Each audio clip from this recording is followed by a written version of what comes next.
Hi friends, welcome to another episode of That Gardener channel.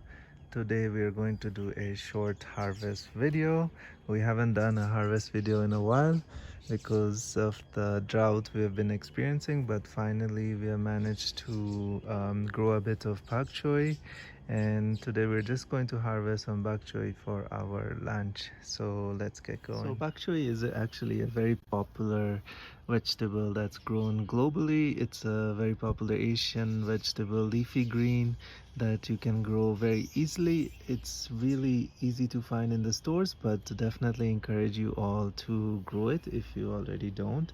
As you can see, we have a very limited space here within our vegetable garden, but we have grown a ton of bok choy, and we love to do regular harvesting. And with the bok choy, we love to do succession planting as well. As you can see, these are the more mature bok choy, and then we have some of the smaller baby bok choy growing here. So we have done 3 generations of planting, which really helps to continuously harvest bok choy throughout the year.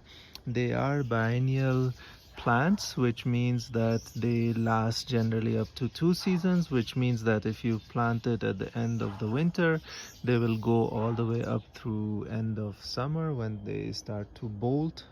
So it definitely lasts half a year, which is quite good for seeds. In terms of the temperature as well, bok choy will be able to survive at very low temperature of even 5 degrees Celsius and hot temperatures of up to 40 degrees Celsius. But once it starts to reach that 40-degree mark, you will see that they start to bolt. So you have to be really careful or continuously get rid of the bolts or the flowers.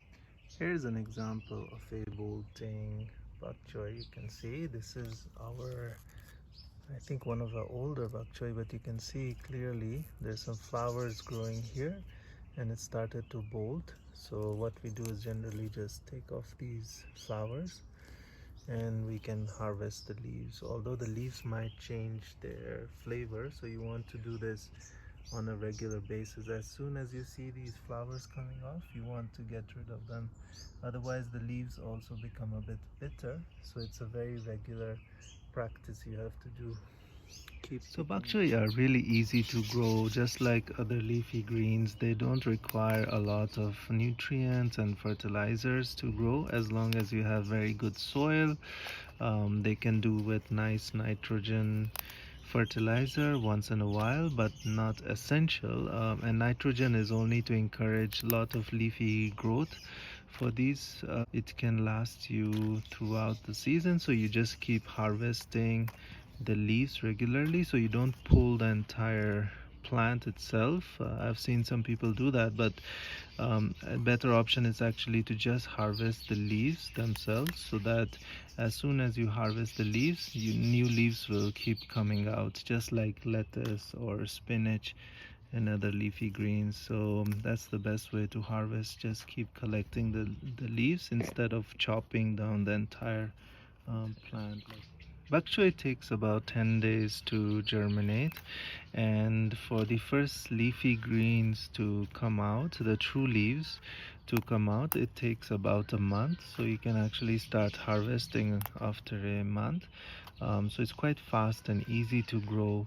The nice thing with also bok choy is that you can grow it in very limited space, and um, you can actually grow it in containers. You can grow it directly in the soil, and it does well even in terms of transplanting. So if you have a frost in your country at a season, you can actually grow it indoors in a container and then bring it out and transplant into the ground. We don't generally do that here in Africa. We don't have the frost, but that's definitely a very good option. It's very much transplant friendly. And the good thing with also bok choy is it grows really well in full sun or even partial sun. So if you have any partial sun locations in your garden, the best thing to do is utilize it by also growing bok choy. In terms of water also, it's quite flexible when it comes to watering. You can water it once a week, and that's enough for bok choy. And the nice thing is also that bok choy doesn't have any natural pests that are attached to it, so we never experience any pests on bok choy, except maybe some birds who love to eat our leaves. So you'll see sometimes the leaves get a little bit cut down, like this one here, because of the bird sometimes eating them, and that's fine. We don't mind sacrificing fuel for the birds who you can hear in the background. They really sing for us, so it's okay to feed them as well.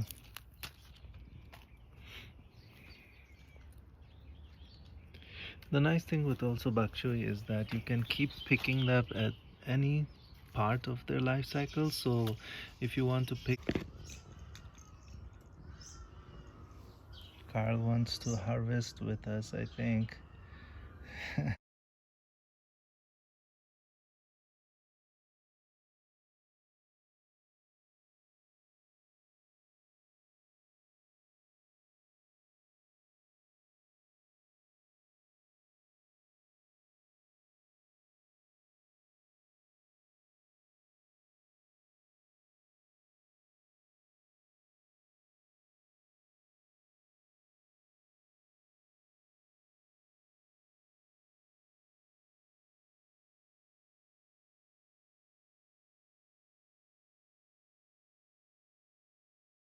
So you can pick the very young leaves like these ones here, and that's completely fine in terms of the taste. They're juicy and nice and sweet. Or you can pick the more mature leaves, which are a bit bigger, like this one here, and that's also completely fine. So it doesn't really matter what part of their life cycle you actually pick the leaves for. Cooking, it tastes the same. It tastes really nice and juicy and sweet, and you can use it for your soups, you can use it for your stir fry. It goes really well as a side dish next to noodles. You can mix it with the rice when you're cooking, you can boil them, so it's very versatile, and it's a perfect green to grow. Instead of buying it at the store, it tastes so much better when you grow it organically at home, and it's so easy. What is it, Carl? Want to eat bok choy?